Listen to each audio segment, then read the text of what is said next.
বাঙালির বিনোদন এখন হাতের মুঠোয়। ক্লিক আমার ওটিটি আমার ভাষায়। ডাউনলোড দ্য অ্যাপ নাও। কে আমাদের অতিথি সমিত মুখার্জি। হ্যালো সমিত দা, কেমন আছেন? খুবই ভালো আছি। আরে যতই বলা আমায় বোকা ভোলা, আমি যা যা গান করেছি সেগুলো কিন্তু আইকনিক সুপার হিট গান হয়ে গেছে। অনুপম আমায় বলেছিল, সামিদা তোমার এত আমি অ্যাডমায়ারার পরশপাথরের সময় থেকে, এই পকেটের সময় থেকে, তুমি কোকা কোলা গানটা করে তোমার কেমন মনে হলো? Urvi had to run away from recording studio. Seriously? হ্যাঁ, তোর দলটা কিন্তু আমার খুব ভালো লাগে। আমার তো আর তোর তো একটা গানের দল আছে, হ্যাঁ, মানে আছে এটা তো। কি ব্যাপারটা কি, মানে তুই অভিনেতা না মিউজিশিয়ান? আমি একজন অভিনেতা মূলত, যে একটু গান বাজনা পারি। বাংলাতে অরিজিনাল মিউজিক, ইন্ডিপেন্ডেন্ট মিউজিক আসা ইন আ লার্জ ওয়ে এখন সময় এসে গেছে, দরকার।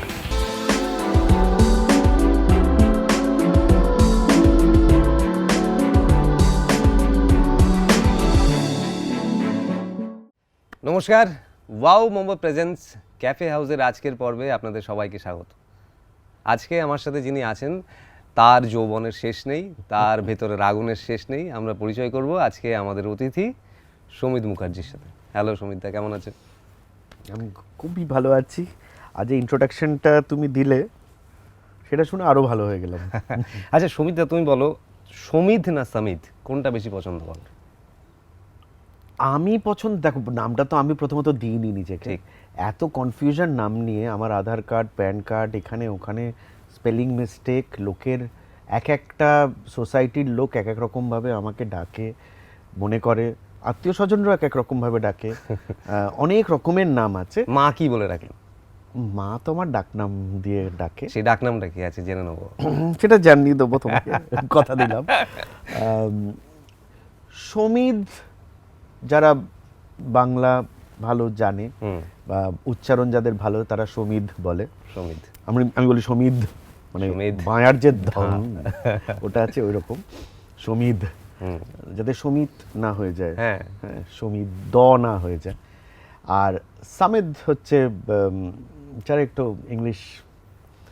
ইংলিশে বা SAMIDH, Yes, yes. হ্যাঁ, তারা একটু মানে যারা একটু যেরকম বুঝতেই পারছো, একদম। তারা সামিদ বলে। কিছু কিছু ডিরেক্টর আমাকে সামিদ বলে। সামিত। সামিদ, আমি নাম নিলাম না, সে জানে। তো এরকম সমিত, সমিত শব্দের অর্থ বাংলায় আমরা জানি হচ্ছে যজ্ঞের কাঠ। যজ্ঞ কাষ্ঠ। যজ্ঞের কাষ্ঠ, মানে যেই কাষ্ঠ মূলত বেল কাঠ দিয়ে হতো, তা Right. সেই যজ্ঞের কাষ্ঠ দিয়ে মূলত একটা হোমকুণ্ড থাকে, তার নিচে একটা বালির বেস থাকে, তারপরে ছোট ছোট না, বেল সমিদ কাঠ হচ্ছে হয়। যে গাছটা সাপোজ টু বি সবচেয়ে থেকে পিওর গাছ, যেটা ছাড়া যজ্ঞ সম্পূর্ণ হয় না। হ্যাঁ, কিন্তু সেইটা আমরা বেশিরভাগ সময় বেল কাঠ দিয়ে বোধহয় করে। হ্যাঁ, ওটা বেল কাঠ না, ওটা সমিদ গাছ। হ্যাঁ, সমিত গাছটার কাঠ। গাছটাই সেটা, সমিতের তার গাছ। পরিবর্তে আমরা বেল কাঠ হ্যাঁ, ইউজ করি, বা বেশিরভাগ পুরোহিত। বেল কাঠ দিয়ে বোধহয় প্রথমটা করা হয়, কিন্তু সমিদ ওই শুকনো শুকনো যেগুলো দেওয়া হয় ঘিতে দিয়ে, সেইটা হচ্ছে সমিত। হ্যাঁ, সমিদ। তখন আমরা জানি, মানে যেই কারণে আমি প্রথম কথাটা বললাম, যে যার আগুনের শেষ নেই ভেতরে এবং যৌবনের শেষ নেই, এই সমিধের আগুনে বাংলার জনগণ এবং বাংলার নিশ্চয়ই কিছু বিশিষ্ট মানুষ ওম পেয়েছে। তোমার মতে কে সবচেয়ে বেশি ওম কে পেয়েছে, বা তুমি কাকে সবচেয়ে বেশি ওম দিতে পেরেছো এই মুহূর্তে অ্যাটলিস্ট? আমার মনে হয় ওরকম কেউ স্পেসিফিক মানুষ আমার কাছে ইম্পর্টেন্ট না। উর্বি? দেখো, না, জীবনের সে তো প্রেম আছে, থাকবে, যে কোনো আর্টিস্টের বলো, যে কোনো মানুষের বলো, যার মধ্যে উথাল পাথাল ঘটছে, তার মধ্যে প্রেম তো আসবেই কেমিক্যালি, বা যেরকমই বলো, একদম যেরকম ভাবে বলো। আসবে। না, আমার মনে হয় ওম পেয়েছে আমার কাছে সবচেয়ে বেশি, মানে এটা আমি এড়িয়ে বলছি না, আমি প্রেমের জায়গাটা, পার্সোনাল প্রেমের জায়গাটা পরে তোমার সঙ্গে ডিসকাস একদম, করবো একদম, অবশ্যই। কিন্তু সত্যি যদি জিজ্ঞেস করো, আমার কাছে আমার শ্রোতা, বাংলার মানুষ বা আমার দেশের মানুষ, তাকে যদি আমি কানেক্ট করতে পারি, তারা যে সেলিব্রেট করে সেই জিনিসটাকে নিয়ে, সেটা আমার কাছে বিশাল একটা ট্রানজ্যাকশন। প্রেম তো একটা ট্রানজ্যাকশন, তো সেটা আমার কাছে সবচেয়ে থেকে বেশি, মানে কি বলবো, that keeps me alive, that keeps me যৌবন। ঠিক ঠিক। আর যদি উল্টো দিকটা ধরি, মানে ধরো তুমি কার কাছ থেকে সবচেয়ে বেশি ওম পাও? তাদের থেকে, সেই পুরো জনগণের থেকে। উর্বি আর আমি মনে করি উই আর টুগেদার। Yep. এটা আলাদা নয়, আমি যেখানে আমি সেখানে ও, যেখানে ও সেখানে আমি, ওরকমই আমাদের। দ্যাটস ওয়াই আমরা এত পরে মিট করেছি। তো সেটা একটা অন্য স্টোরি অল টুগেদার। বাট আমি যদি মনে করি the transaction of love and ওই যে আদান প্রদানের ব্যাপারটা, সেটা হচ্ছে তাদের থেকে আমি, আমার থেকে তারা, এটার জন্যই আমার বেঁচে থাকার কারণ আমার মনে হয়। আর এটাই আমাকে উৎসাহ দেয়, বা এটাই আমাকে এই গান বানাতে বা গান করতে, এটাই আমার ফুয়েল, এনকারেজ করো তোমাকে at least। ফুয়েল, আর এটাই প্রতিদিন। আমার ইন্ধন, একদম, আর কিচ্ছু নয়। তোমরা আর তো কিচ্ছু তোমরা দুজনেই একসাথে গান বাজনা করো, একসাথে হ্যাঁ, শোজ করো। হ্যাঁ। তো এইটা মানে এই বন্ডিংটা কোথাও ওয়ার্ক করে বলে তোমার মনে হয়, যখন তুমি অডিয়েন্সের সাথে কানেক্ট করো, বা বা ধরো পার্সোনাল স্পেসে, বা ধরো বাড়িতে মায়ের সাথে যখন রান্না করছো বা ইত্যাদি, এই ব্যাপারটা কিভাবে কানেক্ট করে? মানে অডিয়েন্সের সঙ্গে একরকম ভাবে কানেক্ট হয়, হ্যাঁ, বাড়িতে আরেক রকম ভাবে বাড়িতে করো, আরেক অবশ্যই। রকম হয়। এই সবটাই যদি একটু বলো। দেখো, ভালোবাসা তো কারণে অকারণে হয়ে যায়, ঠিক। সেটা যেরকমভাবেই হলো সেটা তো একটা অন্য স্টোরি। বাট হওয়ার পর আমরা ভাবলাম দুজনেই যখন মিউজিশিয়ান, আমার একটা জিনিস ছিল যে, আমি একটু প্রশ্ন থেকে একটু ডিভিয়েট করেই বলছি, যে বিভিন্ন কারণে আমরা দেখেছি আমাদের ইন্ডাস্ট্রিতে এক্সপ্লয়েট হতে অনেক কিছু শুনেছি, দেখেছি, চোখের সামনেও আমি দেখেছি কিছু। তো আমি ভেবেছিলাম যে কোনো দিন যেন কোনো সিঙ্গারের সঙ্গে, যেহেতু আমি মিউজিক ডিরেক্টর, মিউজিক কম্পোজার, তো আমাকে মুখিয়ে থাকে অনেক সিঙ্গার্স আমার ওপর, যে তারা যাতে চান্স পায় বা কোনো কিছু ছিল। তো কোনোদিন কোনো সিঙ্গারের সঙ্গে যেন, বা লেডিস সিঙ্গারের সঙ্গে কোনো প্রেম না হয়, আচ্ছা মানে এটা যেন না এটা তুমি হয়, মানে এটা ভেবেছিলে? মানে গার্ড করে রেখেছিলাম নিজেকে। আচ্ছা, এটা তোমার যে আর resolution- যাই হোক ভাই, রেজলিউশন ছিল। হ্যাঁ, রেজলিউশন যেন এইটা যেন না হয় আমার, আচ্ছা। মানে এইটা হওয়া মানে ওইটা, মানে তাহলে আমি তাকে মানে মানে তাকে চান্স দিচ্ছি, সে মানে মানে ওই দেওয়ানি আমার একটা সম্পর্ক, প্রেমের সঙ্গে একটা ওইটা মেলানো থাকবে হয়তো, বা কোনো সম্পর্ক না হয়, রাদা প্রেম হবে কি এরকম তো হ্যাঁ, এটা তো ভাবা ঠিক থাকে করে না, বলা যায় না কখনো। বাট কোনো সম্পর্ক যাতে না হয়। ঠিক। মেয়ে সিঙ্গার এলেই তারা, সে আমার কাছে স্টুডেন্ট হয়ে যেত, সে যেই হোক, শ্রেয়া খুব ঘোষাল থেকে বকাবকি আরম্ভ করতেন। করে, যেই আমার অপরে ওই দিকে যখন গাইছে কাঁচের ওপারে, তখন সে আমার কাছে স্টুডেন্ট হয়ে যেত। মানে আচ্ছা, মানে আমি এটা তাকে শেখাচ্ছি, আর সে ওই জিনিসটা কত ভালো করছে, তার উপর একটা মাস্টারমশাই স্টুডেন্টের যেরকম সম্পর্ক হয়, সেই সম্পর্কটা থাকতো। এইটা কি করে পাল্টে গেল? এইটা ভাগ্যিস, উর্বি আমার সঙ্গে গান গেছিল অনেক বছর আগে, আচ্ছা, একটা স্ক্র্যাচ গেছিল, সেটা আমার তখন মোটামুটি লেগেছিল, এসেছিল, গিয়েছিল, যেরকম সবাই গায়। আমি বলেছিলাম এই চেঞ্জ করতে হবে। বম্বেতে যখন আমি সড়ক 2-তে কাজ করছি ভাট সাহেবের সঙ্গে, তো বম্বেতে প্রচুর সময় ছিল, কথাবার্তা হতো মাঝে মাঝে। একটা হঠাৎ ও আমাকে অনেক বছর পরে মেসেজ করলো জন্মদিনে, আর বললো যে একটা কি গান শুনেছে, অন্য কোনো গান বেরিয়েছে, সেটা ভালো লেগেছে, এরকম একটা কি গোছের একটা শুরু হলো। তো তখন আমি ওর সঙ্গে অনেক বছর পরে, আরে কেমন আছিস, মানে প্রায় 7-8 বছর পরে ওর সঙ্গে প্রথম, মানে অ্যাজ আ সিঙ্গার জানতাম ওকে। তো সেই হিসেবে কথা। তারপরে তখন আমি একটা গান কম্পোজ করছি সড়ক 2 এর জন্যে, তো বলছে কি করছো, আমি তখন আমার হোম স্টুডিওতেই আমি রেকর্ড করছি রাত্রির বেলা, তো রেকর্ড করছি, মানে গানটা কম্পোজ করছি তাতে, তো ও গানটা শুনতে চায়, শুনতে শুনতে ও যেমনভাবে ও বলছে যে এটাকে, এখানে ভায়োলিন আছে কি, এখানে এই আছে, একটা সিঙ্গারের থেকে আমি ওইটা এক্সপেক্ট করিনি। আচ্ছা, তো কোথাও মানে ওইটাই কারণ, আমি বলবো না, কোনো কারণ হয় না, কি করে যে তখন ঘটে গেল ভালোবাসাটা এত লং ডিস্টেন্সে। ওর সঙ্গে আমার বয়সের ফারাক, অনেক কিছুই ফারাক আছে, কিন্তু ঘটে গেল আর ঘটে গেল। এই বয়সের ফারাকটা কি কোথাও সমস্যা হয় তোমাদের এখনকার জীবনে বা কিছু? তখন আমি ভেবেছিলাম, এখন কোথায়, আমি নিজেকে কোনো বয়স মনেই করি না। না, সে তো আমি তোমাকে সবার আগে তুমি সেটাই বললে বলে ডেফিনিশন দিয়েছি, আমি যার কাউকেই যৌবনের শেষ কিছু নেই। মনে করি না বয়স। আমার বাবারও বয়স আমি মনে করি না। আমার বাবা যেরকম, উনি 80 বছর বয়সে টাচউড, ওনার জন্যই আমি কলকাতায় আবার ফিরে এসেছি। উনি যেরকমভাবে ব্রেকফাস্ট করেন, লাঞ্চ করেন, ডিনার করেন, যতদিন করছে, ওনাকে তো আমার মনে একটা 16 বছর 17 বছরের জোয়ান ছেলে খাচ্ছে, আমি ওরকম করে খেয়ে হজম করতে পারি না, টাচউড আবার বলছি। সো আমার মনে হয় না এই 100 বছরটা বিশাল একটা, না, যে পারে সে পারে। আমার বাবা এখন 80 বছরের বেশি বয়স, সে দিব্যি কাজ টাজ করে, বাড়ির সামনে ফুল গাছ লাগায়, কিছু তবে অসুবিধা তুমি নেই। দেখছো আমারও হ্যাঁ। বাবা এরকম বাজার করেন, একদম সব বাজার করেন। সবই করে। তো আমার কাছে বয়সটা ওই কত কে এই তুই, আমি অনেক বয়স হয়ে গেছে, 40 হয়ে গেছে, কেউ বলছে আমি, কেউ 26-এই বলছে, আমার ব্যান্ডেই আছে একজন 26, একজন আছে 40, একজন আছে 30, বিভিন্ন হ্যাঁ, হয়। বিভিন্ন age group এ থাকবে আমার সবার। এজটা নয় বললামই না, আমি বলেই দিচ্ছি, মানে আমি হাফ সেঞ্চুরি কবে পাস করে গেছি। তো ডাজন্ট ম্যাটার টু মি, আমার কাছে কে 26, কে 30, কে 40, আমি বয়স হিসেবে মানে ওই ফ্যাক্টরটাই দেখি না।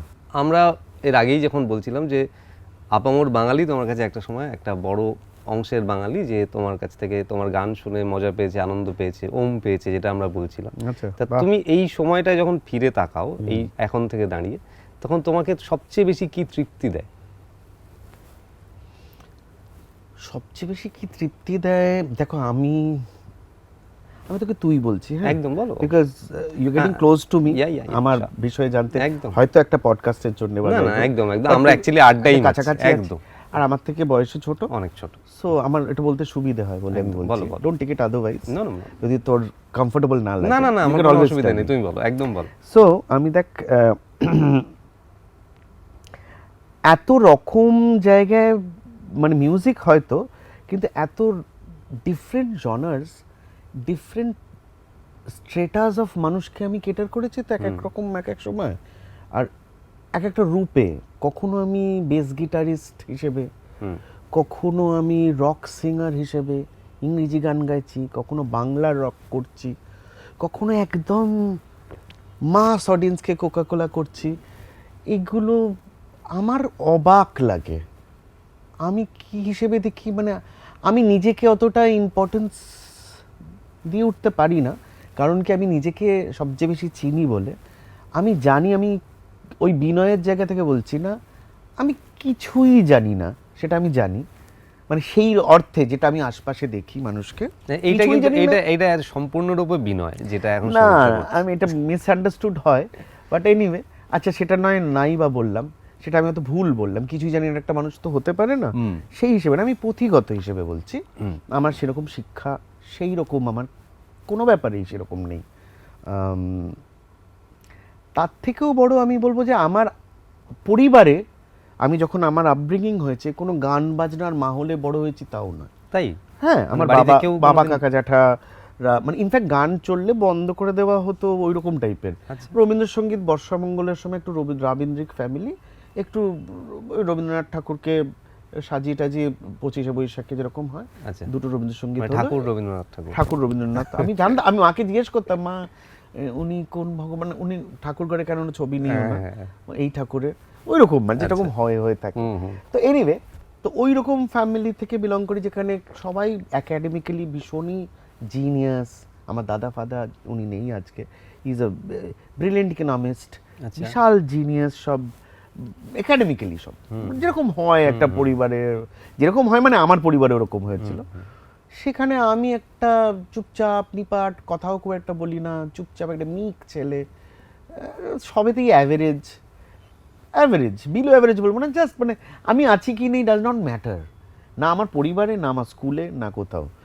সেই জায়গা থেকে যে আমার কিছু ভাবনা, চেতনা, মজা করা বা কি করা, সেটা ম্যাটার করেছে। তুমি যে আজকে বলছো, তুই যে আজকে বলছিস যে বাংলার মানুষকে কখনো কখনো প্রভাবিত করেছে কোনো না কোনোভাবে, ছোট বড় যাই হোক, সেটা অবাক লাগে আমার কাছে। ইটস লাইক উইয়ার্ড লাগে, মানে হ্যাঁ এটা কি হতে পারে, মানে এটা সত্যি, তাহলে তো সবাই সব কিছু পারে, এরকম মনে হয়। না, এরকম নয়, সেটা মানে আমার মনে হয় তুমি ভেতর থেকে জানো, কিন্তু মানে যেটা এটা যে করেছে, এটা তো পরিসংখ্যান আছে, তুমি দেখতে পারবে যে হ্যাঁ। এত লোক তোমার গান শুনেছে, এত লোক তোমার গান এখনো শোনে, এত এটা কি এত বলতো? বড় বড় হিট তুমি দিয়েছো। এটা কি বলতো, আমার এখন আজ যদি রেট্রোস্পেক্টিভলি আমি দেখি, আজ কিছুটা হয়তো বোধ বেড়েছে।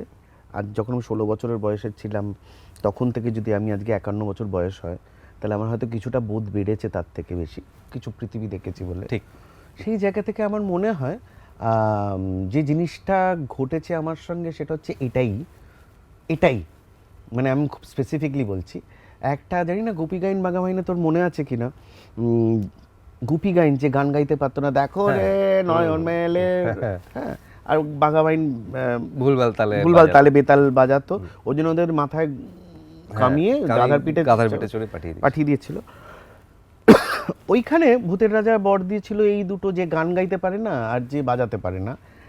তো সেখানে একটা ডায়ালগ সত্যজিৎ রায়ের আছে, সুকুমার রায়ের, সত্যজিৎ রায়ের ছবিতে যেটা আছে আমরা দেখেছি,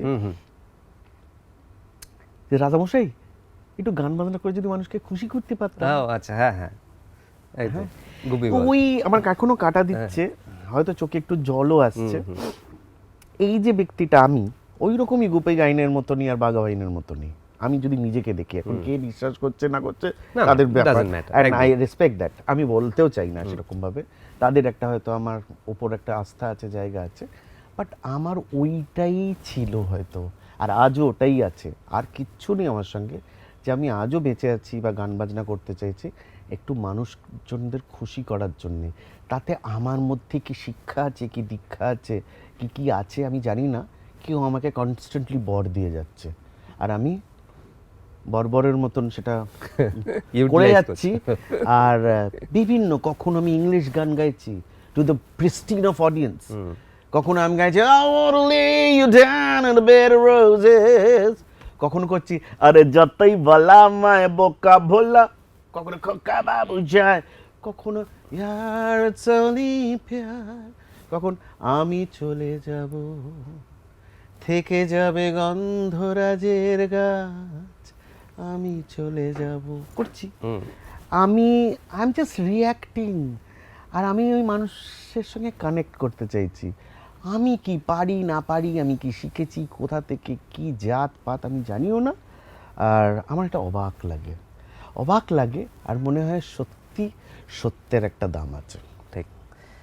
এইবার তুমি বলো, মানে ধরো একটা সময়, মানে ধরো আর্লি 2000s বা তার একটু পর, যেখানে সমীর মুখার্জির প্রচুর কাজ ছিল, সেই কাজ আর্লি 2000 বলছো, বা তার একটু আগে বা একটু পরে ওই সময়? না, সমীর মুখার্জির 90s এ, আর্লি 90s ওর প্রচুর কাজ ছিল, ডেট পাকা থাকতো না, পরশপত্র, সেটা ব্যান্ডের জন্য। আমি একদম ফিল্ম ইন্ডাস্ট্রি জায়গা, ওকে, আচ্ছা, ওকে, আমি ব্যান্ডে যাব, অবশ্যই ব্যান্ড নিয়ে কথা বলতেই হবে। সরি তোকে স্পয়লার দেওয়ার জন্য, সরি।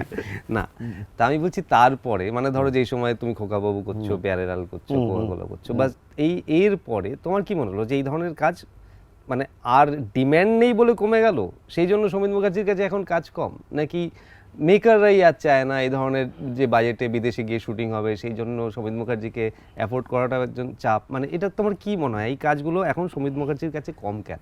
দেখ, এই প্রশ্নটা প্রথমত আমি প্রত্যেকটা প্রিমিয়ারে যখন যে আমার ছবি রিলিজ হয় বা কোনো এরকম ইয়েতে চাই, কয়েক কোটিবার, হয়তো এক্স্যাক্টলি কয়েক কোটিবার নয়, বাট ওই রকমই বলছি, জিজ্ঞেস করেছে আমাকে, আর সেটা জিজ্ঞেস করাটা একদম স্বাভাবিক, একদম মানে ইটস ভেরি লেজিটিমেট কারণ জিজ্ঞেস করাটা। আমি তোকেও বলছি সেই জিনিসটা। প্রথমত দেখ, যখন I am at my peak in film ইন্ডাস্ট্রিতে, আমি ফিল্ম ইন্ডাস্ট্রিতে আসি কেন, মাসকে কিছু গান দেওয়ার জন্য, আমি কিন্তু নিজের ক্যারিয়ার বানানোর জন্য আসিনি। Samir Mukherjee as a musician had a very good career by that time, আর আমি অল্পতেই খুশি হওয়া একটা মানুষ, যেখানে আমি হিপ পকেটে গান বাজনা করতাম as the lead vocalist and the bassist, পরশ পাথরে অ্যাজ দ্য ফাউন্ডার মেম্বার, আমার দুটো ব্যান্ড রমরমা করে চলছে, প্লাস আমার স্টুডিওর কাজ চলছে। সো আমি পরিপূর্ণ ছিলাম। হঠাৎ আমার মনে হলো, হঠাৎ নয়, অনেক দিন ধরেই মনে হলো যে আমার কাজের মাসি, আমার যে স্ত্রীওয়ালা, এরা জানেও না আমি এক ঝাঁক ইচ্ছে ডানা যে আমার গান, সেটা তারা জানে না। তো আমার এই যে ফিলটা, সেটা তাদের মধ্যে পৌঁছানোর জন্য কি করতে পারি, এটা আমার মনে হলো। আমার কেউ কোনো, আমার বাবাও বলে দেয়নি, আমার আশপাশে কোনো লোক বলেনি।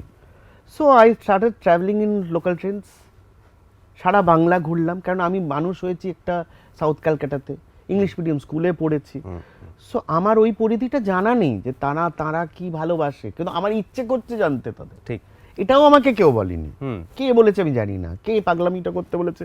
So I did that, and hence খোকা বাবু অ্যান্ড অল হ্যাপেন্ড।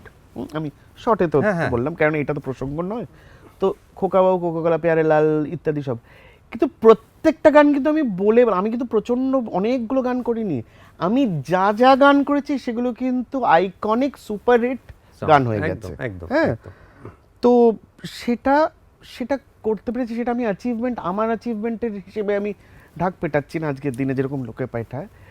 আমি বলতে চাইছি যে তা সত্ত্বেও যাদের জন্য আমি করেছি তারা কেন চায় না, সেটা আবার সেটার প্রশ্ন, আমি তার উত্তর আমি জানি না কি দিতে হয়। আচ্ছা। That's number one. Number two হচ্ছে তার জায়গায় যদি জিনিসটা রমরম করে আরো কিছু চলতো আজ অব্দি, যে সেই জিনিসটা সমিত মুখার্জি ফেসড আউট হয়ে গেছে, হতেই পারে একটা মানুষ হ্যাঁ, হতেই পারে, এসেছে একদম, ফেসড আউট হয়েছে, একদম।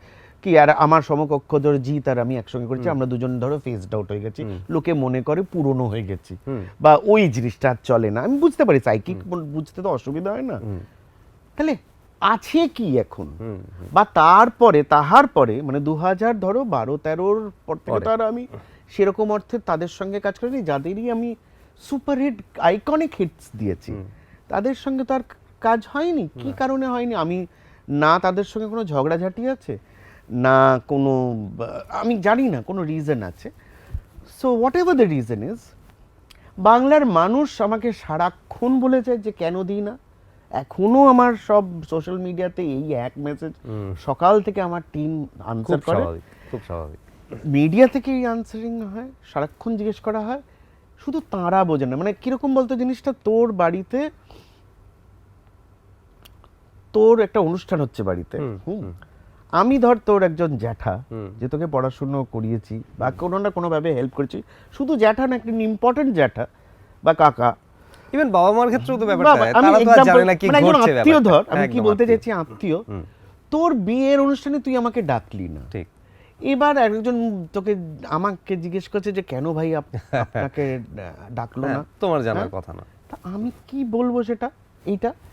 আর দ্যাটস ওয়ান রিজন, মানে এই রিজনটাকে যদি একটা বলি, আর একটা হচ্ছে আর কোনো মাধ্যম এতদিন ছিল না, কেননা আমি তো নিজেকে পুরো ফিল্ম ইন্ডাস্ট্রিতে ঢুকিয়ে দিয়েছিলাম। তো naturally I went to Bombay, অবশ্যই মহেশ ভাট ডাকে বলেই আমি যাই, আমি ওনার ডাকেতে যাই, এই নয় যে বম্বেতে গিয়ে স্ট্রাগল করতে শুরু করে দিই। By the grace of God মানুষের ভালোবাসার জন্য আমার প্রচুর শো থাকে, তো আমার কাজের অভাব থাকে না। আর এ গ্রেড ছবিগুলো যেটাকে বলতে তথাকথিত এ গ্রেড ছবিতে আমার কাজ হয় না, কিন্তু অন্য ডিরেক্টর প্রডিউসার যারা চায় যে আর সেখানে কোনো সেলিব্রিটি নেই, সেরকম কাস্টিং নেই, অন্তত সমিতদাকে কাস্ট করে নিয়ে অ্যাজ আ মিউজিক ডিরেক্টর, তাহলে আমার ছবিতে একটা কিছু বলার থাকবে বিভিন্ন কারণে, বা একটা ভালো গান করে দিতে পারে, বা হিট গান করে স্বপ্ন নিয়ে আসে, বিভিন্ন কারণে তো প্রডিউসার ডিরেক্টররা ছবি করে আজকাল দিনে।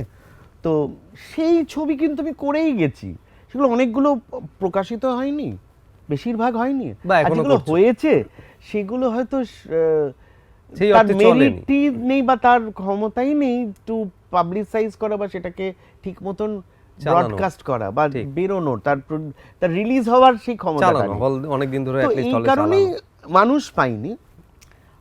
আদারওয়াইজ যদি এ গ্রেড হাউস থেকে এই জিনিসগুলো বেরোতো তাহলে মানুষ পেতো। না পারা যে আজও তো প্রীতম কাজ করে যাচ্ছে বম্বেতে, বিশাল শেখর কাজ করে যাচ্ছে, এখানেই শুধু এরকম হয় যে যারা তখন দিয়েছে শুধু তাদের বাদ দিয়ে বাকিদের করবে, সেটাতে আমার কোনো আপত্তি নেই। সেটা যদি সেই জিনিসটা ফেলে মানুষের কাছে, সেই প্রভাবটা ফেলে, আমার কোন Samit Mukherjee is not very important in this entire gamete. What is important is মানুষ যাতে পরিপূর্ণ পুষ্টিকর আর্ট পায়। না এই ক্ষেত্রে আমার যেটা মনে হলো যে মানে জেনারেলি ধরো আমি কোনো আমার আত্মীয়কে মানে নেমন্তন্ন করলাম না, হ্যাঁ। সেক্ষেত্রে বেশিরভাগ সময় আত্মীয়তারা জানে যে কেন আমি করিনি। এক্ষেত্রে সমিত মুখার্জি আমাদের বললো না যে না না না না এটা হয় সিরিয়াসলি, না আমি এটা প্রশ্ন করছি, তোদের মাধ্যমে আমি প্রশ্ন করছি, আশা করি তাদের কাছেও নিশ্চয়ই পৌঁছবে। আমি সত্যি জানতে চাই কেন নয়। তোমার কি মনে হয় মালকুড়ি খুব বেশি নাও তুমি সেজন্য? না, মালকুড়ি যা তখন নিতাম, বিশ্বাস কর, এখন কম নাও, তখন খুব স্বাভাবিক, আমি আর বাজেট জিৎ ফাজেট তো was- নেই কিছু। আমি আর Jeet Ganguly was the highest paid music. Yeah, sure. সত্যি কথা। হ্যাঁ হ্যাঁ, এটা সবাই Naturally, জানে মোটামুটি আমরা। বিশ্বাস কর, আমি জিতের কথাটা জানি না, হাউ ক্যান আই সে জিত কি করছে, আমার এখনো সেই রেটই আছে। সেটাই যদি এখন আজ থেকে 10-15 বছর বাদেও যদি রেটটা বেশি থাকে, এটা তো ন্যাচারাল, মানে সবকিছুর দাম বাড়ছে, সব আলুর দাম বেড়েছে, সবের দাম বেড়েছে। 15 বছর আগে তুই যদি 10 টাকা তখন নিতিস, হ্যাঁ হ্যাঁ, আজ থেকে 15 বছর আগে হ্যাঁ। যা স্যালারি পেত, আজ 15 বছর বাদে যদি আমার সেই 10 টাকা রেটটাই থাকে, এক পয়সাও বাড়ি, তোমার ডিমোশন হয়েছে অনেকটা অ্যাকচুয়ালি। হ্যাঁ। আলুর দাম বেড়ে তাতেও গেছে। যদি না, কারণ কি মানুষের ধারণা, আমি যেটা শুনি যে এখন পয়সাই দিতে হয় না অনেক জায়গায় হ্যাঁ, মিউজিক করতে গেলে। yes. আর শুধু পয়সা নয়, আমি জানি না রে সত্যি, আমি পয়সা না দিয়েও করতে পারি মানুষের জন্য। একদম একদম, হ্যাঁ, এটা সেটা ভালোবাসার তারা জায়গা, জানে, সেটা যারা একদম হতেই যাদের পারে। সঙ্গে কাজ করেছি। এটা আমরা সবাই করি কম বেশি। একটা ছবিতে গানের পারিশ্রমিক নিয়ে, তো ধর খোকাবাবু যায় লাল জুতো পায়, ধর হ্যাঁ। একটা। আমি ছবিতে মিউজিক দিয়ে টাকা পেতে পারি, কিন্তু আমি কত হাজার শো করে কত একদম, টাকা কামিয়েছি একদম, দিলাম। একদম, অনেক বেশি, সেটা আমার তো সেখান থেকে ইটস ভেরি ন্যাচারাল। একদম, তো আমি তো হিট গান বানাতে চাই, আমি তো হিট গান মানে কি, মানুষের কাছে যে গানটা থেকে যাবে সেই গান, তো সেটা আমার বানানোর উদ্দেশ্যটা, ক্যাপাবিলিটিও আছে আমি বলবো। না, এখানে আমি কোনো বিনয় এটা নিয়ে আর কোনো মানে না, কারণ এটা বিরোধী সত্যি, নেই। আমি সত্যিতে কোনো বিনয় করি না, মানে বিনয়ের কিছু নেই। আর একটা সত্যি, spade is a spade or not a spade is not a spade. তো সেই ব্যাপারে এখানে তারাও জানেন, তারা যদি চান আমার মতন করে আমাকে যদি চান, আমি সবসময় রাজি। আমি তাদের জন্য তো করছি না, ঠিক। আমি তো করছি মানুষের জন্য। ঠিক। তারা হয়তো মাধ্যম, সেই মাধ্যমে থ্রু দিয়ে করতে হবে, দ্যাটস ইট। আচ্ছা সুমিত দা, তোমার কি মনে হয় যে অনুপম রায় পরবর্তী সময় বাংলা সিনেমার গান, বিশেষ করে সিনেমার গানের কথা বলছি, সেটা কি অনেকটা পাল্টে গেল? সেই জন্যই কি এখন যে কমার্শিয়াল গান যেগুলো আমরা ছোটবেলায় শুনে এসেছি, সেই গানগুলোর জনপ্রিয়তা হারালো? না, অনুপম যেটা করেছে, I am very proud of Anupam. We all are. We all are. The Bengal is proud of Anupam. আমার মনে হয় অনুপম যে জিনিসটা করলো was basically it's a duo of Srijit and অনুপম। হ্যাঁ, তো সৃজিত একটা ঘরানা নিয়ে এলো, তার ছবির ঘরানা নিয়ে, সেটার মিউজিক অডিও ল্যাঙ্গুয়েজ, তুই জানিস ভালো করে, film is an audio visual medium. তো ভিজুয়াল মিডিয়ামটা সৃজিত নিয়ে এসেছে অনুপমের সঙ্গে প্যাকেজ করে, অডিও ভিজুয়াল মিডিয়ামটা হচ্ছে সেটা। তো they were successful in their genre, but that cannot be the only thing which is existing. Bangla মানে শুধুই সাউথ কলকাতা নয়, বাংলা মানে শুধুই যারা কি বলবো, মানে বুদ্ধিজীবী মানুষ বা একটা সার্টেন স্ট্রেটার মানুষ নয়। আজকে 10 কোটি বাংলার মানুষ যেখানে আমি শো করতে চাই, হ্যাঁ, সেখানে অনেক ধরনের মানুষ আছে। এরকম নয় যে আর্ট শুধু বড় লোকদের জন্যে বা ধনী লোকদের জন্যে বা যারা বুদ্ধিমান তাদের জন্যে, এটা কোথাও লেখা নেই। না, না, এটা তো হতেই পারে না কোনোদিনই। কিন্তু সেটা কোথাও আমরা মনে করি, স্পেশালি বাংলাতে, বাঙালিরা, বাঙালি আর্টিস্টরা, বাঙালি ক্রিয়েটার্সরা একটু সেটাকে মনে করে, সেটা আমি বাধ্য হচ্ছি বলতে। না, সেটাও বোধহয় তুমি ওই যে যেটা যারা নিজেকে অ্যাট লিস্ট ক্লাস বলে ক্লাসিফাইড করতে চায়। এই যে আমি কোকাকোলা করি বলে আমায় অনুপম বলেছে, আমি এই আজকের কোনোদিনই এটা বলিনি, আজকে I don't know whether I should say or not. Anupam আমায় বলেছিল, সামিদা তোমার এত আমি অ্যাডমায়ারার পরশপাথরের সময় থেকে, এই পকেটের সময় থেকে, তুমি কোকাকোলা গানটা করে তোমার কেমন মনে হলো? যে আঙ্গিকে আমায় বলেছিল, ও খুব প্লেনলি বলেছিল, ও কি মিন করে বলেছিল কিছুটা আমি বুঝতে পেরেছিলাম। তো আমি ওকে বলেছিলাম যে বাংলার মানুষ যখন 1 লাখ লোক রকিং টু কোকাকোলা, তখন ইউল গেট দ্যাট আনসার। অ্যান্ড সেই মানুষের কি জাত, সেই মানুষের কত রোজগার, সে মানুষ কটা বই পড়েছে বা কটা ভাষণ দিতে সক্ষম, আমার সেটা জেনে লাভ নেই। আমার কাজ হচ্ছে তাকে পুষ্টিকর জিনিস দেওয়া, যেটা সে এত বছর বহন করে এসেছে। কোকাকোলা আজকের বেরোয়নি, কোকাকোলা প্রায় 1.5 দশক আগে বেরিয়েছে। তো আজও যদি আমি কলেজে এই পরশুদিন প্রোগ্রাম করলাম, কোকাকোলা প্রায় 2 বার করতে হলো। হ্যাঁ, মানে আমি এক্সাম্পল বলছি, তো কিছু তো তার মধ্যে সততা আছে, সেটা নিছক একটা নিম্ন স্থানের গান নয়, মানে ওই নয় যে মজা করা হচ্ছে, একটা বিলো দ্য বেল্ট কিছু লেখা হচ্ছে, তা নয়। এই জিনিসটা, এই কারিগরিটা কিন্তু একটা অন্য কারিগরি, যেটা সামনেটা অন্য পেছনটা অন্য, ভেতরে তার কোরটা অন্য, কিন্তু তার সারফেসটা অন্য। সবসময় সারফেস আর কোর এক জিনিস থাকলেই যে সেটা বোঝা যায় আচ্ছা এটা টাইপ, তা নয়। সেটা হয়তো আমি একমাত্র যেটা করতে পারি বা করেছি। ঠিক ঠিক। আচ্ছা, তুমি উর্বি কি তোমার ডিরেকশনের আন্ডারে ছাড়া আর কারোর ডিরেকশনে গান গেয়েছে হ্যাঁ, গেছে বাংলায়? দেবুদার। উর্বি তোমার ডিরেকশনের আন্ডারে ছাড়া তুমি বললে যে অন্যের ডিরেকশনে কাজ করেছে বাংলায়।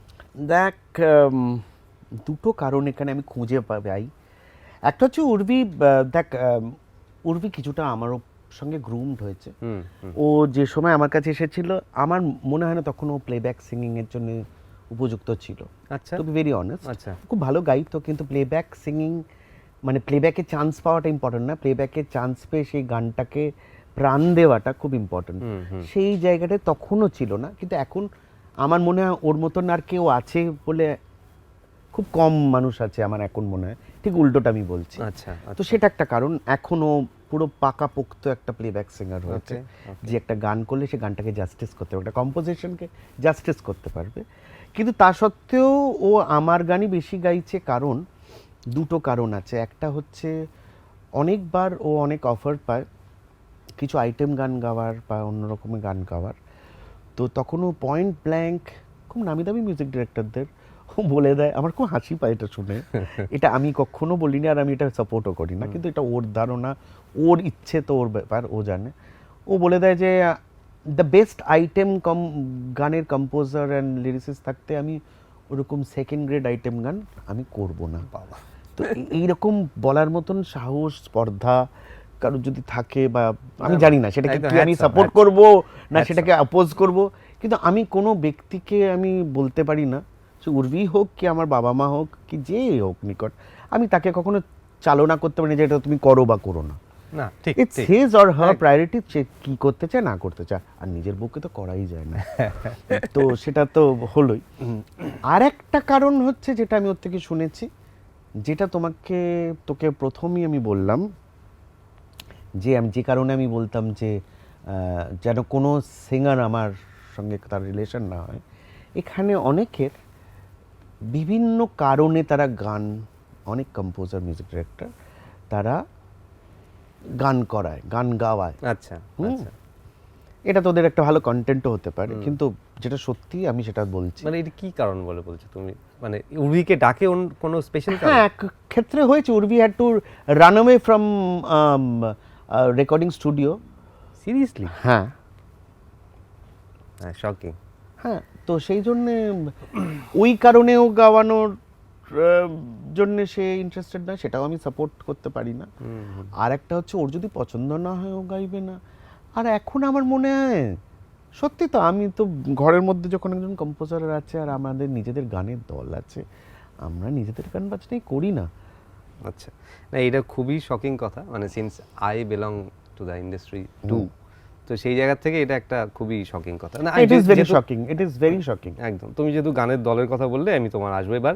তোমার পরশপাথর ব্যান্ড ভাঙা, আবার নতুন করে জোড়া, তোমার নতুন দলে, সবটা বিষয়ে ছোট্ট করে বল। পরশপাথর আমাদের প্রথম স্বপ্ন, প্রথম দিকের স্বপ্ন। 90-এর প্রথমের দিকে, যখন আমার বয়স 16-17 বছর বয়স, আমাদের সবাইকার ওই রকমই বয়স, 3-4 জন মিলে আমরা শুরু করি। তুমি অনিন্দদা কি মোটামুটি সেম এজ নাকি? না, অনিন্দ আমার থেকে বড়। বড়? তাই? অনেকটাই বড়। আচ্ছা, কেদা তুই তোকারি করি, অনিন্দই বলি। তখন অত বুঝলাম না। অনিন্দই আমাদের মধ্যে একটু বড় ছিল। আচ্ছা, হ্যাঁ, মানে বয়সে বড় ছিল, বাট আমরা এই একই বয়সী মনে হতো। বাট ওই বড় ছোটটা ছেড়ে দেয়। হ্যাঁ, ওটা ঠিক আছে। আর এক জায়গায় দলে গান বাজনা করতে গেলে ওটা হয় না। ওরকম গুনে গুনে ভাই তোমার কত কোন মাসে জন্ম, আচ্ছা, ওরকম তো হয় না। তো সেই আমরা ওই 4-5 জন মিলে আমরা ওই টেবিল বাজিয়ে গান করা হতো যাদবপুরের ক্যাম্পাসে। আমি তখন ইংলিশ ব্যান্ডে অলরেডি গান বাজনা করছি, তো সেইখান থেকে পরশপাথরের ওরা ওরকম করতো। আমার রিহার্সালে এসে বললো যে এরকম একটা করতে চাই গানের দল বাংলাতে মানে অনুবাদ করা তখন ব্যাপার। কিছু কিছু গান আমাদের ছিল তখন, রুবি, এই আমার কিছু কম্পোজিশন ছিল ইংলিশে। আচ্ছা, তো সেইগুলো আমি বললাম যে এগুলো বাংলাতে কেমন, কারণ ইংলিশ ব্যান্ড মানে রক গান বাজনা, মানে অন্য ধরনের অল্টারনেটিভ গান বাজনা মানে ইংরেজি। তুমি কি ইনিশিয়ালি বেসই বাজাতে? গিটার বাজাতাম, গিটার্স bass guitar বাজাতাম এবং হ্যাঁ lead গিটার দুটোই বাজাতে। And base. পরশপাতের প্রথম অ্যালবামে আমি গিটার এন্ড বেস দুটোই বাজাই। দুটোই তুমি বাজিয়েছো, কিন্তু তোমার যে ছবিটা ছিল সেটা বোধহয় বেস গিটার নিয়েছিল হাতে, প্রথম আজও আছে যে অ্যালবামটা বলছি, মানে যেটা ইচ্ছে ডানা পরশ নয়। পাথর ছিল। পরশ পাথর যেটা আজও right? আছে, আজও হ্যাঁ, আছে, আজও আছে বা আজও- পরশ পাথর, পরশ পাথর, ওটাই yes, পরের yes. এডিশনে আজও আছে হয়েছে। আজও আছে। পরশ পাথর হিসেবে প্রথম যেটা, হ্যাঁ হ্যাঁ। সেখানে কোনো ছবি ছিল না, দেখবে একটা পাথরের এরকম একটা অদ্ভুত, তোমার একটা গিটার হাতে যেটা সেটা ইচ্ছে ডানা বলছি, ইচ্ছেরা না বলছি না, হ্যাঁ, ইচ্ছে আচ্ছা, ডানা এটা পরের গুলিয়ে ফেলেছি। পরের পরের অ্যালবামটা, album। প্রিয় বন্ধুর পরের প্রিয় অ্যালবামটা বন্ধু। ইচ্ছে ডানা। পরশ পাথরের বেশিরভাগ গানই তো পরে প্রিয় বন্ধুতে গেল, মানে যেটা হ্যাঁ, আজও ওটা আছে, বাংলাদেশে বাংলাদেশে হলো, যেটা কিন্তু যেখানে সেখানে তোমরা শুধু- সেলিব্রেটেড হলে একটা বিরাট হ্যাঁ আকার। হ্যাঁ হ্যাঁ, না কিছু গান অ্যাডেড হয়েছিল, কিছু গানের ভার্সনস অন্য হয়েছিল, যেমন শুধু বলে একটা গান আছে সেটা ওখানে ছিল না, আচ্ছা করিডোর ছিল সেটা ছিল না, আচ্ছা, হ্যাঁ, হ্যাঁ, হ্যাঁ মানে হ্যাঁ, ওইরকম কয়েকটা গান ছিল যেগুলো প্রথম অ্যালবামে ছিল না। হ্যাঁ ওটা ওই গানে মানে অঞ্জনদার যে লেখাটা, হ্যাঁ, হ্যাঁ যে শ্রুতি নাটকটা, তার মধ্যেখানে যেরকম যেরকম করে গান পড়বে সেরকম ভাবে ঠিক, ঠিক। হয়েছিল। তখন তোমাকে ওই স্ক্রিপ্টটা ফলো করতে হয়, Script টা follow করতে যেটা নিয়ে আমরা আগে কথা বলছি। Right right right right. ঠিক। তো সেই করে তারপরে খুব ছোট বয়সে আমরা খুব ফেমাস হয়ে গেছিলাম, হুম, কিছু বোঝার আগে জিনিসটা হয়ে গেছিল। সত্যি আমাদের খুব মিষ্টি সত্তাগুলো ছিল বা আছে, কিন্তু একটা কোথাও আমরা সেই জিনিসটাকে ভারসাম্যটা হারিয়ে গেছিল বলেই, যে কারণেই হোক, সেই কারণটা নিয়ে আমি আর ডিসকাস করতে চাইছি না। আচ্ছা সেটা বিকজ সেটা আমার ব্যক্তিগত কারণ তো, হয়তো আমার ব্যক্তিগত কিছু হলে I am open, I am like an open book. তো সেটা আর 5 জন আছে। তো আমাদের 2005 নাগাদ ডিসব্যান্ড হয়। মানে দলে থেকে দলের কাজ করা যাচ্ছে না, আচ্ছা, এই যে দল ব্যাপারটা। বলতে আমার মনে পড়ছে জানিস, তোর দলটা কিন্তু আমার খুব ভালো লাগে, আমার তো আর হ্যাঁ, তোর তো একটা গানের দল আছে, হ্যাঁ, মানে আছে এটা তো। কি ব্যাপারটা কি, মানে তুই অভিনেতা না মিউজিশিয়ান? আমি দুটোই। প্রথমত আমি অভিনেতা, যেটা আমি সবাইকে বলে থাকি, আহ। কারণ ওইটাই আমি শিখেছি। গান বাজনার আমার কোনো প্রথাগত শিক্ষা নেই, যেটুকু শিক্ষা সেটা শুনে শিক্ষা। তা বাদে মূলত আমি অভিনেতা। তাছাড়া আমি নিজেকে বলি যে আমি একজন অভিনেতা মূলত, যে একটু গান বাজনা পারি, ব্যাস। এটা কিন্তু বিশাল ডেডলি কম্বিনেশন, কারণ আমি অনেক সিঙ্গারদের, আমার স্টুডেন্টসদেরও বলি যে গানেতে যে অভিনয়টা লাগে অনেক সময়, এই সারেগামা পাধানির যে একটা চাপ থাকে সবাইকার মধ্যে, সেটা নিয়ে তো তারা বেড়ে ওঠে, মানে সেটা একটা মাধ্যম। তো সেটাতে এত ভালোবাসা এসে যায় যে কখনো কখনো গানটার অভিনয়টা যেটা, সেটা সেটা একটু ফুটে lack আসে করে। না। তো একটা অভিনেতা যদি গান গাইতে পারে সেটা কিন্তু মানে নাথিং লাইক ইট, বা একটা গায়ক যদি অভিনয় করতে পারে, হ্যাঁ, হ্যাঁ।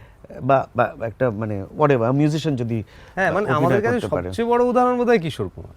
ওই লেভেলের অভিনয় তো গানে আর কেউ ডেলিভার করতে পারে না। course, হ্যাঁ, right মানে you are, একদম right মানে you are. যেরকম বড় মাপের অ্যাক্টর ছিলেন, আমার তো বিশ্বাস হয় যে উনি যদি অভিনয় করতেন তাহলে সত্যি অনেকের কাছা খুলে যেত। হ্যাঁ, হ্যাঁ, একদম মানে আর করেওছেন তো, হ্যাঁ, করেছেন। যখন মানে করেছেন সেই তখন অর্থে সেগুলো full-fledged। স্মরণীয় একদম, ফুল ফ্লেজেড একদম। তা তুমি বলো, তোমার পরশ পাথর ভাঙার পরে আবার জুড়লো কেন এই সময়টা? জুড়লো মানে মানে আমাকে দেখ অনেকবারই ওরা বলেছে, আমার তো বিভিন্ন রকম ভাবে আমার যাত্রাটা অন্যরকম চলে গেছে। আমি বেস গিটার বাজানো বন্ধ করে দিয়েছি তারপর থেকে, আমি নিজেকে রিফর্ম করেছি। ওটার জন্যে আমি বলবো না, বা যে কারণেই হোক আমি একটা অন্য জগতে ঢুকে গেছি, মিউজিক ডিরেকশন, সেখান থেকে অন্যরকম গান করা, একদম জনারটা আলাদা। আমার যারা শ্রোতা, যারা খোকাবাবু কোকাকোলা জানে, তারা জানেও না আমি, তাদের কাছে ওই ইচ্ছে ডানা ভালোবাসা মানে আর্টিস্ট গ্যালারি তাদের জানার মধ্যেই নেই, পরিধির মধ্যে এক্সিস্টই করে না। তো একদম আমি অন্য জায়গায় ছদ্মবেশী, আমি অন্য জায়গায় অন্য ছদ্মেতে অন্য কিছু করছি। তো আর আমি নিজে সেটা বিলিভ করি বলেই করি, আমি এরকম না যে আমি জোর করে করি। তো এখন এইটাতে আমার ফিরে আসি আগের মতন বেস গিটার বাজানো একটা ব্যান্ডের সঙ্গে। সেই আমি একটা সময় মাউতার গানও বাজাতাম, মানে এই কলেজে ক্লাস 10-এ ফিরে যাওয়া আমার কাছে পসিবল নয়। আমি পেছনে ফিরতে পারি না, সেটা আমার প্রবলেম। তো আমি ওদের অনেকবারই বলেছিলাম, কিন্তু এই 18 তারিখের যে আমাদের রিউনিয়ন কনসার্টটা হলো, হ্যাঁ, যেটা 20 বছর পরে আমি তো দেখলাম একে অপরকে, অনেকে চিনতে পারিনি আমি দেখে, আমার নিজের যারা এত ভাই বন্ধুর মতন, 20 বছর দেখা হয়নি অনেকের সঙ্গে। তো হ্যাঁ, তো আমি দেখে চিনতে পারিনি। পিকলুকে দেখে আমি হঠাৎ ভেবেছি ব্যান্ডের মধ্যে একজন উনি হয়তো কোনো অর্গানাইজার হয়তো, তারপর দেখি না পিকলু, এরকম একটা ব্যাপার হলো। তো কাটিং ব্যাক আমাকে পৃথিবীর কৌশিক এসে আমার বাড়িতে এসে বলল যে এই রিউনিয়ন কনসার্টটা পসিবল নয় তুমি যদি না থাকো, তাহলে এই জিনিসটা কর্তৃপক্ষরা করতে দেবে না। এটা আমাকে বললো, কতটা সত্য মিথ্যা আমি জানি না। আর রাদার ওদের আর খুব promotion এর ইমোশনাল সুবিধা হবে। হয়ে কৌশিক আমাকে বললো। আচ্ছা, আমি দেখলাম একটা ছেলে, পৃথিবীর সে ফ্রন্টম্যান, সে এত দূর আমার বাড়িতে এসে এত আমাকে রাজি করানোর চেষ্টা করে যাচ্ছে, আর আমার কিসের এত ইগো না কিসের কি আমি জানি না, একটা কনসার্ট যদি আমি যাই গিয়ে বেস গিটারটা বাজাই তো কি এসে গেল, কিছু তো এসে গেল, তাতে যদি পরশ পাথরের লাভ হয় আর 5টা ছেলে আমার সঙ্গে যারা আমরা একসঙ্গে স্বপ্নটা দেখেছিলাম তারা আবার যাতে সেটাকে নিয়ে বাড়তে পারে, সেটা যদি লাভ হয় খুব ভালো। আমি হয়তো তারপর থেকে ফিজিক্যালি যুক্ত থাকতে পারবো না, কারণ কি ক্ল্যাশ অফ ইন্টারেস্ট, বিকজ আমি একটা গানের দল করে নিয়েছি এখন, সেটা ক্রমশ প্রকাশ্য ভেরি সুন। কি নাম কি তোমার গানের দল? সেটাই তো বলছি, ক্রমশ প্রকাশ্য, সেটার আচ্ছা, জন্য পরে আচ্ছা। আসছি। আমাদের গানগুলো সব তৈরি হচ্ছে এখন, রেকর্ডিংস চলছে। এগুলো কি তুমি মূলত অরিজিনালসই করবে নাকি? Originals, absolutely originals. বাংলাতে originals, original music, independent music আসা ইন আ লার্জ ওয়ে এখন সময় এসে গেছে, দরকার, একদম দরকার, ভীষণ দরকার। আমরা কিন্তু করছি সেটা। সেই জন্য তো তোদের আমার ভালো লাগছে যে অনেকদিন পরে একটা ব্যান্ডকে দেখে চিনতে পারছি যে একটা ব্যান্ড। হ্যাঁ, হ্যাঁ, যারা সেটা একটা originality করে। মিউজিক, একটা সিঙ্গারের পেছনে মিউজিশিয়ান শুধু নয়, ঠিক। মিউজিশিয়ানসদের বৃদ্ধি, মিউজিশিয়ানসদের অস্তিত্ব বাংলাতে এখন প্রচন্ড দরকার। সবার সমান পেমেন্ট। হ্যাঁ, পেমেন্টটা ইম্পর্টেন্ট নয়, জানেন না, তো, important পেমেন্টটা তো ইম্পর্টেন্ট অবশ্যই নয়, নয়, কিন্তু আমি ইম্পর্টেন্ট বলছি হচ্ছে তার ভ্যালু, স্ট্রাকচারটার কথা ভ্যালু, বলছি। Value, Yeah, value yeah. Is important, value is not always money, value is value. মানে ভোকালিস্ট এবং মিউজিশিয়ানস নয়। হ্যাঁ, মানে ভ্যালুলেস তার মিউজিকটাও হয় তা করে। একদম, একদম, একদম। তো ওই জিনিসটা, আর শুধু সেটা একটা জিনিস নয়, একটা মিউজিকের প্রভাব যেটা শুধু ফিল্মের আন্ডারের, একটা ফিল্মের তাবেদার করা একটা মিউজিক শুধু নয়, ঠিক, ঠিক, ঠিক। সেটা থাক, হুম, হুম। সেটা অন্য ল্যাঙ্গুয়েজ, কিন্তু মিউজিকের একটা বাংলায় চিরকালের একটা অস্তিত্ব ছিল। রবীন্দ্রসঙ্গীত থেকে আরম্ভ করে, আধুনিক সঙ্গীত থেকে আরম্ভ করে, পুজো শঙ্কর গান থেকে আরম্ভ করে, ইন্ডিপেন্ডেন্ট মিউজিক, আজকে ইন্ডিপেন্ডেন্ট কথাটা বলতে হচ্ছে এরকম ভাবে, বাট এই যে স্বতন্ত্র একটা বাংলার বেসিক অ্যালবাম বা বেসিক গান, যেটা ছবির গান নয়, আজকে সলিল চৌধুরীর গান রানার চলেছে, সেটা তো কোনো ছবির গান না, নয়, না, একদমই তো না। সবাই সকল বাঙালি পুজোর জানে। অ্যালবাম তো এটা মানে ঘটনা হ্যাঁ। ছিল, আমরা ওয়েট করে তো থাকতাম। সেইটা পরশপাথর সুমনদারদের সময়, সুমনদা যে জিনিসটা, যে ধারাটা শুরু করেছিল, সব ব্যান্ডস, পরশপাথর, চন্দ্রবিন্দু, ক্যাকটাস, ফসিলস, সেগুলো হয়েছে, আবার সময় এসে গেছে, আবার হওয়া উচিত। তো আমি এখন ওটাতে ফোকাসড। তো সমিতদা, wish you all the best. Thank you very much. সমিতদা, তুমি আজকে আমাদের এই ওয়াও মোমো প্রেজেন্স ক্যাফে হাউসে এসে কেমন লাগছে, তুমি কেমন লাগলো তুমি বল। প্রচণ্ড ভালো লাগলো, সেটা বলার জন্য শুধু বলছি না, কারণ কি এখানের ডিরেকশন, কাস্ট অ্যান্ড ক্রু, যেরকম অ্যাটমসফিয়ারটা ক্রিয়েট হয়েছে, ভেরি চিলড, রিল্যাক্সড।